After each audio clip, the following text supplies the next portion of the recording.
শতকরা বার্ষিক কত হার সুদে 275 টাকা 4 বছরের সুদে আসলে 407 টাকা হবে? আমরা একই সূত্র দিয়ে করব। আমরা জানি কি আই ইকুয়াল টু এনপিআর ভাগ 100, তাই না? আচ্ছা, তাহলে কি আসতেছে এখানে? আই কত? আই কিন্তু এখানে দেখুন, খেয়াল করুন, আইটা কিন্তু আলাদাভাবে দেওয়া নাই।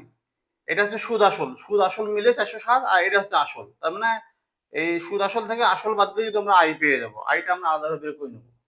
আই ইকুয়াল টু 407 বিয়োগ 275,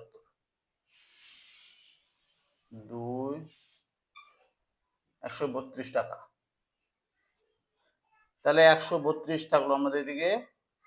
আর এন এর মান হচ্ছে কত? সময় 4 বছর, গুণন প্রিন্সিপাল অর্থাৎ মূলধন 275, গুণন আর কিন্তু আমাদের বের করতে হবে নিচে কত? 100, তাই না?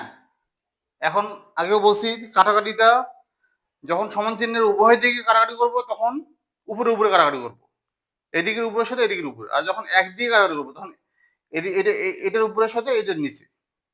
উভয় দিকে করলে, উভয় দিকে যদি করি সমান চিহ্নের ডান দিকের সাথে বাম দিক, তাহলে ডান দিকের উপর আর বাম দিকের উপরের সাথে কাটাকাটি করবো। আর শুধু ডান দিকে বা শুধু বাম দিকে যদি কাটাকাটি করি তাহলে উপর নিচ কাটাকাটি করবো, ঠিক আছে? আচ্ছা, তাহলে কাটাকাটি করি। 4 দিয়ে যদি আমি 132 কাটি, 3 4 12, 3 4 12 33। আবার যদি আমি 5 দিয়ে কাটি, এটা হবে 5 5 25, 55, ঠিক আছে?